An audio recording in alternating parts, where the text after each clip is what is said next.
शहर सो रहा था। तारों का कंबल, जो आमतौर पर शहर की रोशनी में धुंधला दिखाई देता है, आज रात साफ हवा में चमक रहा था। गगनचुंबी इमारतों के बीच से एक हल्की हवा बह रही थी, जो दूर से आती हुई ट्रैफिक की आवाज अपने साथ ला रही थी। ये रात भी बाकी रातों की तरह ही थी, जब तक कि कुछ अजीब नहीं हुआ। एक तेज नीली रोशनी ने आसमान को चीर डाला, पल भर के लिए चांद को भी फीका कर दिया। लोग अपने बिस्तरों से उठे। एक अजीब सी गुंजन, जो उनके सीने में कंपन कर रही थी, ने उन्हें खिड़कियों की तरफ खींच लिया। ऊपर आसमान में एक विशाल डिस्क के आकार की वस्तु लटकी हुई थी, जो एक खतरनाक भगवान की तरह तारों को ढके हुए थी। डर, कच्चा और मौलिक, शहर पर छा गया। यूएफओ और आक्रमण की फुसफुसाहट गलियों में फैल गई। दहशत तब और बढ़ गई जब छोटे, डार्ट के आकार के यान उस बड़े जहाज से अलग हुए। उनके निचले हिस्से उसी भयानक नीली रोशनी से चमक रहे थे। रात का सन्नाटा टूट गया। जैसे ही एलियन यान शहर पर नीचे उतरे, उनकी कर्णभेदी दहाड़ ने हवा को भर दिया।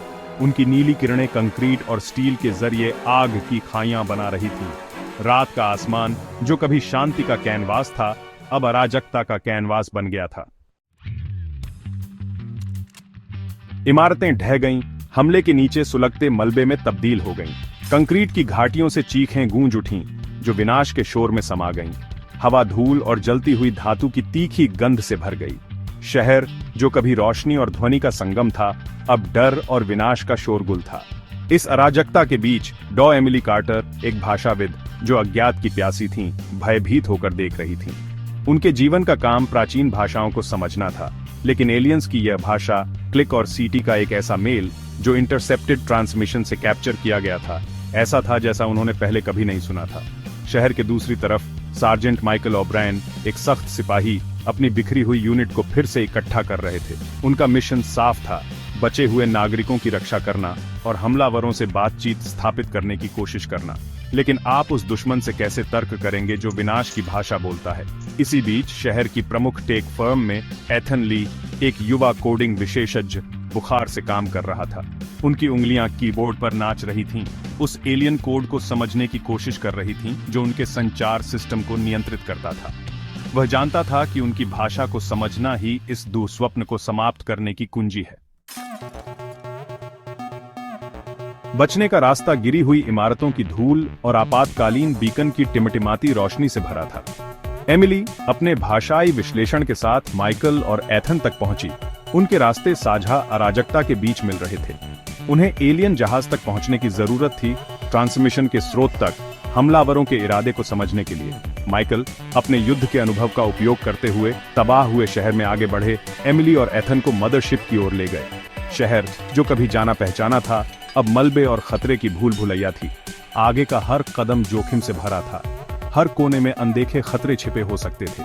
एथन अथक परिश्रम कर रहा था। उसका लैपटॉप अंधेरे में चमक रहा था, उनके अस्थायी संचार प्रणाली को बढ़ाने की कोशिश कर रहा था। वह जानता था कि शहर का भाग्य, शायद पूरी मानवता का भाग्य, संपर्क स्थापित करने पर, दो बहुत अलग प्रजातियों के बीच की खाई को पाटने पर निर्भर करता है। उनकी यात्रा मानवीय लचीलापन का प्रमाण थी, एक अज्ञात दुश्मन के खिलाफ एक हताश जुआ। जैसे ही वे अंततः एलियन जहाज की छाया में पहुंचे, एक अजीब सी शांति छा गई। जहाज से आने वाली गुंजन तेज हो गई, उनके सीने में गहराई से गूंज रही थी। एमिली ने एथन के एम्प्लीफाइड सिस्टम का उपयोग करते हुए अपने द्वारा समझा गया संदेश प्रसारित किया। यह शांति का संदेश था, समझ की गुहार थी। जहाज से निकलने वाली नीली रोशनी टिमटिमाई, फिर कम हो गई।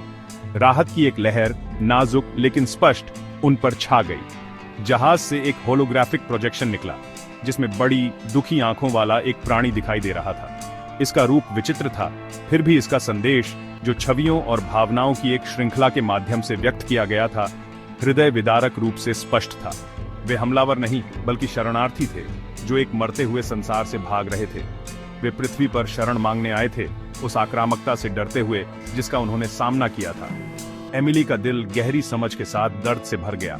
उसने महसूस किया कि डर एक सार्वभौमिक भाषा थी। इसमें एकजुट करने की शक्ति थी, लेकिन अंधा करने की भी। उसने आशा के संदेश के साथ जवाब दिया, उन्हें मदद करने की पृथ्वी की इच्छा का आश्वासन दिया। हवा में तनाव कम हो गया, जिसकी जगह एक सतर्क आशावाद ने ले ली। एलियन जहाज भोर की पहली रोशनी में नहाए हुए धीरे धीरे ऊपर उठने लगे, घायल शहर को अपने जख्मों को भरने और पुनर्निर्माण के लिए छोड़ दिया। आतंक की रात ने समझ की सुबह को रास्ता दे दिया था। उन्होंने सीखा था कि संचार, यहां तक कि अंतरातारकीय अंतरिक्ष की विशाल खाई के पार भी शांति की कुंजी थी।